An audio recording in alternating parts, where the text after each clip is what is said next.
a patient with motor neuron disease on continuous BIPAP and nasogastric tube have a tracheostomy, PEG tube, and go home with intensive care at home? If you want to know the answer to that questions, stay tuned and I will break this down for you today. My name is Patrick Hutzel from intensivecarehome.com. Now, a question that we got recently from a client was, can my husband, who is on continuous BIPAP for motor neuron disease, have a tracheostomy, and also can he have a PEG tube? Now, from our perspective, clearly yes. And I'll tell you why. We have a number of clients in the community that are at home with motor neuron disease and a tracheostomy, and they're living their best lives and they want to live. Now, it turns out that currently in the state of Victoria in Australia, where I am, that motor neuron disease, the Motor Neuron Disease Association in Victoria stopped advocating for their clients, and big shout out to my friends there. And, you know, clearly that is what we are seeing, and someone has to advocate for those MND clients, and that's what we are doing here at Intensive Care at Home. You know, we're not shy in advocating for our clients, whereas MND Victoria seems to advocate for palliative care for patients that want to live, and that is ethically and morally wrong. And I do believe that MND Victoria has lost their moral and ethical compass. And I do believe I can confidently say that because I have worked with intensive care at home in Germany 25 years ago, and we were looking after motor neuron disease patients with tracheostomies there and then. So Motor Neuron Disease Victoria Association, wake up, you're 30 years behind, you know, and if you choose to stay 30 years behind, that's fine. You know, you got to wake up to what's actually happening in the real world. Better 30 years later than not at all. We have certainly woken up to what's happening. And we've been advocating for our MND clients from day one successfully, of course. Otherwise, we wouldn't be in business and I wouldn't be making these videos. So what needs to happen? Well, clearly what needs to happen is patient needs to have a tracheostomy to live their life. This gentleman has a young family, wants to live, clearly wants to live. His wife wants him to live. His kids want him to live. He wants to live. So what's the point in not advocating for a tracheostomy here? You know, is MND Victoria seeing those patients as a burden, as a cost factor? You know, and the interesting part that I can also see with MND Victoria is, you know, I can't see any nurses there or any clinicians there that are making decisions or that have experience in intensive care or in the community like we have here at Intensive Care at Home. I can't see any clinicians that have significant experience. I also can't see any videos from them. I can't see any public statements from them. You know, maybe they're hiding behind their computers, or I don't know, you know, would be nice to get a statement from MND Victoria. But obviously they're not speaking up. They're just speaking up behind closed doors and are not advocating patients and their families. Just to give you some examples as well. We have an MND client that has been living at home since 2019 with a tracheostomy and a ventilator with 24-hour and NDIS-funded nursing care because he needs critical care nurses 24 hours a day, and that's where we come in with intensive care at home. And that is much more cost-effective than an intensive care bed, which is what the alternative would be for this man. Another client that we were looking after was Justin Yerbury, quite a public figure in the Wollongong and Sydney area in New South Wales. He also had a tracheostomy with MND, and he lived at home with a tracheostomy for a number of years as well, as was his wish. So for any MND association to say it's not possible or it's not funded is complete and utter nonsense. So wake up, guys, face reality, and make use of the NDIS, you know, who has been supporting these clients, you know, and we will fight for this client too. Here we are in the process of helping them with nursing care. And of course, we will advocate for them just like we do for any other clients. We will do that with NDIS nursing assessments, specialized NDIS nursing assessments, but also with NDIS support coordination. We have our own NDIS support coordinators, you know, so does MND Victoria, but we also know now from experience that, you know, we know 2 clients now with MND who have ditched their NDIS support coordinators from MND Victoria because they're simply not advocating, and they, you know, they don't even know what they're doing. And I'm not mincing my words here.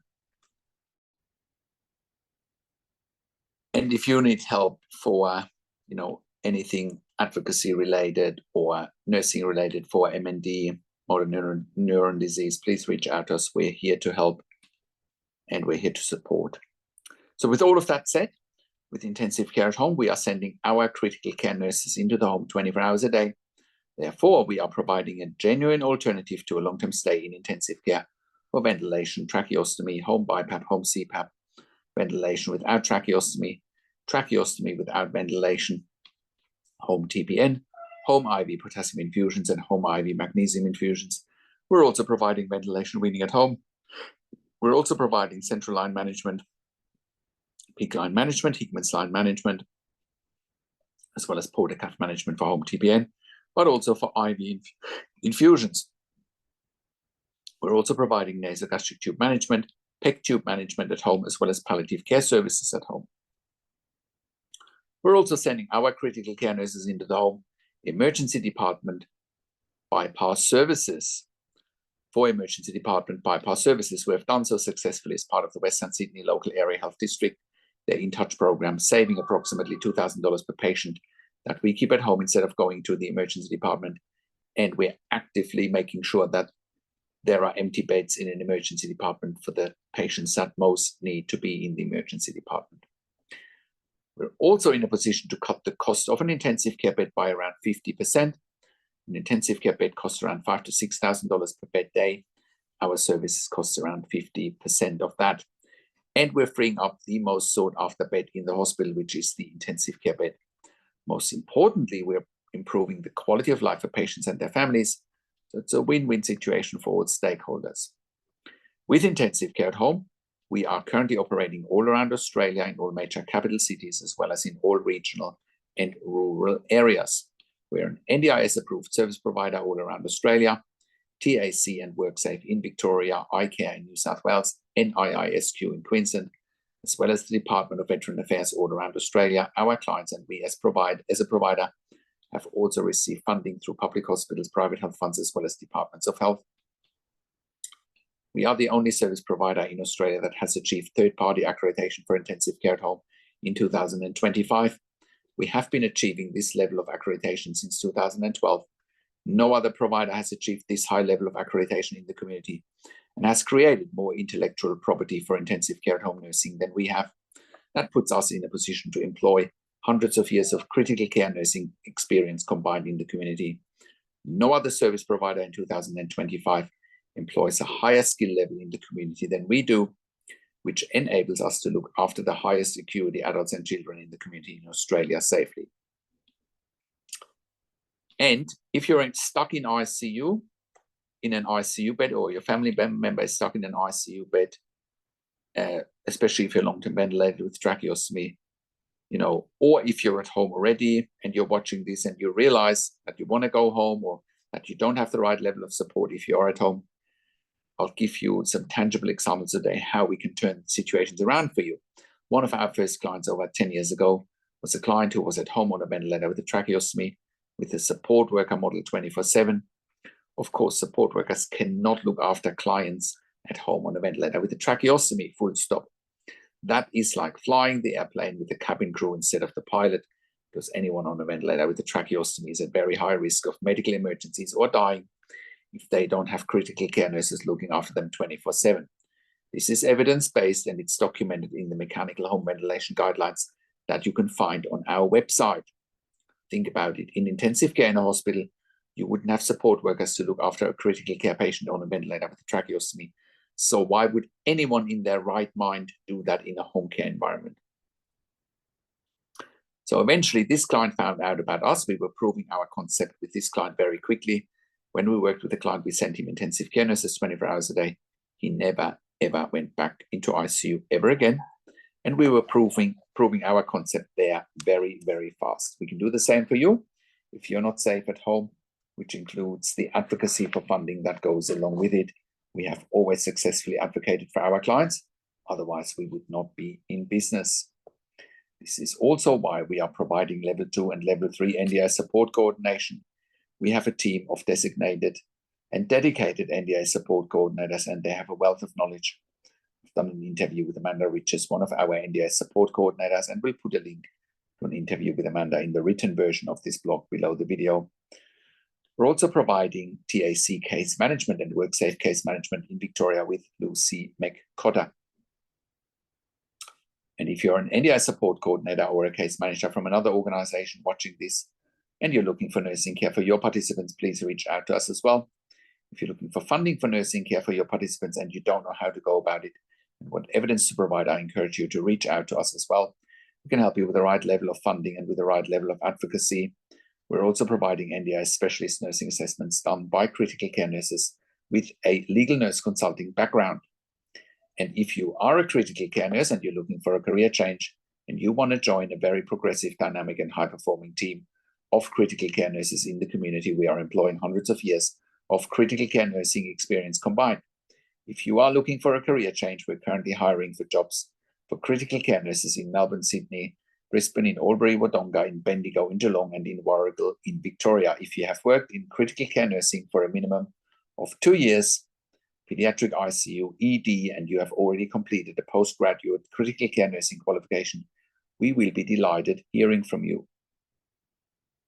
I have a disclaimer though, because we are offering a tailor-made solution for our clients, which includes regular staff and regular teams. Our clients do want the same staff coming over and over again because they are so vulnerable and so special, and that's why we need regular staff. So if you're looking for agency work where you can come and go, this will not be the right fit for you. We are looking for consistency and our clients are looking for consistency. So please only apply with us if you can give us regular and consistent availability for shifts. And only if you're really keen on building relationships with us and with our clients. And if you are an intensive care specialist or an ED specialist, we also want to hear from you. We're currently expanding our medical team as well. We can also help you eliminate your bed blocks in your ICU and in your EDs for your long-term patients, or for your regularly readmitting patients with our critical care nursing team at home. We're here to help you take the pressure off your ICU and ED beds. And in most cases, you won't even pay for it. And even if you do pay for it, it is much more cost effective than what you're paying for in ICU and ED for, and you get the same level of care. And if you're a hospital executive watching this and you have bed blocks in your ICU, ED, respiratory wards, please reach out to us as well. We can help you there fast. And if you're in the US or in the UK and you're watching this and you need help, we want to hear from you as well. We can help you there privately with one-on-one consulting and hiring nurses privately. Once again, our website is intensivecareathome.com. Call us on one of the numbers on the top of our website or simply send us an email to info@intensivecareathome.com. And if you like my videos, subscribe to my YouTube channel for regular updates for families with intensive care at home and intensive care. Click the like button, click the notification bell, share this video with your friends and families, and comment below what you think about this video and what you want to see next. Thank you so much for watching. This is Patrick Hutzel from intensivecareathome.com, and I will talk to you in a few days. Take care for now.